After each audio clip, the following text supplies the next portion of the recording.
design, one of the things that you decide is how high the engine should be or how low they should be. It's a huge deal on all outboard boats. If they're too low, it's like a boat anchor they're dragging. If they're too high, you lose water pressure, the gear cases heat up, you don't have as much water running over them, and speed is obviously what we're trying to focus on. So how do you decide how high to make them or how low to make them? Tell me what went into them. You've obviously got them set where you think will do the best in terms of performance and speed. How do you get there? Well, the motor's it's all about water pressure, so we want the motors as high as we can to get the best performance out of the motors, but we have to maintain water pressure to keep them from going into Guardian. We do have a little bit of adjustment on the jack plate, but there's a lot of measurement that goes into setting the jack plates up in the right spot on the boat. In some pleasure boat applications, you can put a low water pickup in when you have this problem. You can grab water from somewhere else, but in this class, the spec class, you can't do any of that, right?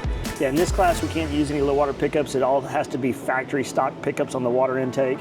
So having the placement of the motors is very important. We want to keep the water pressure high enough that the motors don't go into Guardian, that keeps them cool, but still have an efficient running prop.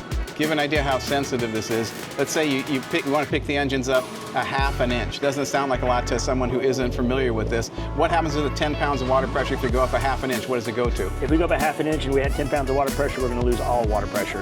Right. So minimal movements of a 1/16 or 1/8 of an inch can make huge changes in water pressure on these boats. And that's just a matter of us going out testing, deciding where we like it, where the boat in water likes it. conditions, whether running fresh water, salt water, what the wave height is, what kind of conditions we're running in. Why does it matter fresh water or salt water? What happens to the boat in salt water? The density of the water, the boat rides at a different height than the water, so the water pressure is going to change. We're hunting for a ½ mile an hour, we're hunting for a ¼ mile an hour consistently. And 10 things at a ½ mile an hour apiece is 5 miles an hour, right? That's correct.